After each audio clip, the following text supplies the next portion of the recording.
Hello hi friends, ఈరోజు వచ్చేసి మా ఊర్లోనూ శివాలయం గుడి ఓపెనింగ్ ఉంది. శివుని ప్రతిష్ఠ ఉంది. దానికోసం ఫస్ట్ డే వచ్చేసి 3 days ఉంది. 3 daysలోనూ ఫస్ట్ డే వచ్చేసి దేవుని దగ్గరికి జ్యోతులు పట్టుకొని వెళ్ళాము. అక్కడ పూజ జరిగింది. గుడి ఆవరణలో లోపల స్వామి పూజ చేస్తున్నారు. అక్కడ చాలా అంటే చాలా బాగా ప్రతిష్ట జరిగింది. చాలా బాగా ఉంది. నేను ప్రతి ఒక్క వీడియో మీకు అప్లోడ్ చేస్తాను. ఎలా జరిగింది మా ఊళ్ళో అందరూ జ్యోతులు తీసుకొని టెంకాయ కలశాలు తీసుకొని వచ్చారు. ప్రతి ఒక్కరూను ఎక్కడ ఉన్న బంధువులు రిలేషన్ వాళ్ళు కానీ తెలిసిన వాళ్ళు కానీ ప్రతి ఒక్కరూ కలిశారు. అందరూ చాలా బాగా అంటే చాలా బాగా జరిగింది అక్కడ. అందుకే చాలా టైం స్పెండ్ చేసాము, ఎంజాయ్ చేసాము. చాలా బాగా జరిగింది. మీరు కూడా ప్రతి ఒక్కరూ ఈ వీడియో చూడండి. పూజ జరుగుతుంది అంటే హోమం స్టార్ట్ చేయడానికి లోపల హోమం జరుగుతోంది.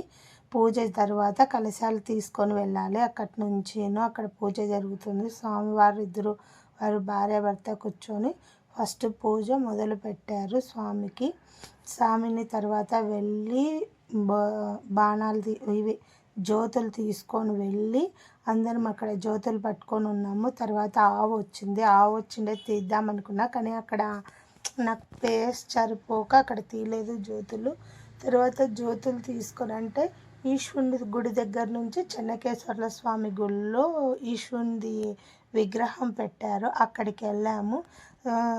అందరం కలిసి అక్కడికి కలశాలు తీసుకొని అక్కడికి వెళ్ళి తర్వాత వచ్చేసి ఊర్లో రామస్వామి గుడికి ఆంజనేయ స్వామి గుడికి అన్ని గుళ్ళ దగ్గరికి జ్యోతులు తీసుకెళ్ళి తర్వాత అన్ని స్వాముల దగ్గర టెంకాయలు కొట్టుకొని జ్యోతులు తీసుకెళ్ళి కలశాలు తీసుకెళ్ళి తిరిగి మళ్ళీ రామస్వామి గుడి దగ్గరికే వచ్చాము. ఇక్కడ నేను, నా కూతురు, మా అక్క వాళ్ళు నిలబడుకొని ఉన్నాం. ఇక్కడ జ్యోతులు తీసుకొని ఎక్కడెక్కడ వాళ్ళు అందరూ వచ్చి కలిశారు జ్యోతులకు.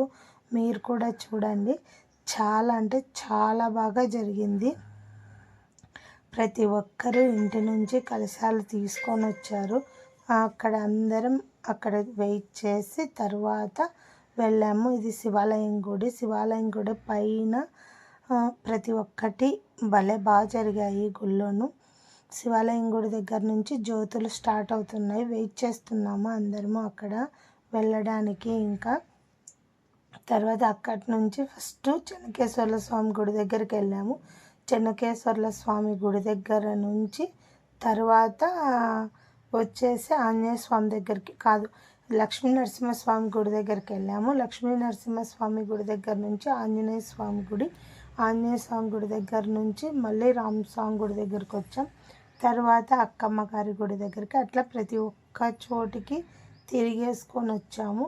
మొత్తం అంతా అందరూ ఇంటి ముందర పోతుంటే జ్యోతులు ఇవి కలశాలు వెళ్తున్నాయి కాబట్టి ప్రతి ఒక్కరూ నీళ్లు పోస్తూ బిందెలతో అందరినీ ఆహ్వానించారు. మీకు ముందరే శోభ కనిపిస్తాడు ముందర స్టార్టింగ్లోనే. అందరం కలిసి అలా వెళ్ళాము. సాములతో తప్పట్లు తాళాలతో అందరం కలశాలు తీసుకొని ప్రతి ఒక్క గుడి దగ్గరికి వెళ్ళాము. ఇప్పుడు వెళ్తుండేది ఈ చెన్నకేశ్వర్ల స్వామి గుడి దగ్గరికి వెళ్తున్నాము. ఇప్పుడు ఆ గుళ్ళోనే ఈశ్వరునిది ముందు విగ్రహం పెట్టారు. తర్వాత ఈశ్వరుడి విగ్రహము నవగ్రహాలు అండ్ నాగలు అన్ని విగ్రహాలు మాకు పూర్వం ఈశ్వరుని గుడిలో ఉండేటివి కాబట్టి ఈశ్వరుని గుడిలో నుంచి అన్ని గుడి కడుతూ ఉంటే పూర్వకాలం గుడి మా ఊర్లో ఉండే ఆ గుడి తీసేసి తర్వాత గుడి మొత్తం చాలా అంటే బాగా కట్టారు. అందరూ కలిసి ఊర్లో ప్రతి ఒక్కరు అందరూ బాగా కలిసి చేశారు. గుడి కూడా 1 year 1.5 yearలోనే గుడి బాగా కట్టించారు. అంటే నవగ్రహాలు, నాగలు, ఈశ్వరుని గుడి, వినాయకుడు అన్నీ కలిపి పెట్టారు. ఈశ్వరుని గుడిలో 3 రోజులు జరిగింది. ఫస్ట్ డే వచ్చేసి జ్యోతులు, రెండో రోజు వచ్చేసి విగ్రహానికి ప్రతిష్ఠ జరిగింది. రెండో రోజు వచ్చేసి పాలతోనూ నీళ్ళతోనూ దేవుణ్ణి ఇది చేశారు. మూడో రోజు వచ్చేసి ప్రతిష్ఠ, కళ్యాణం అన్నీ జరిగాయి.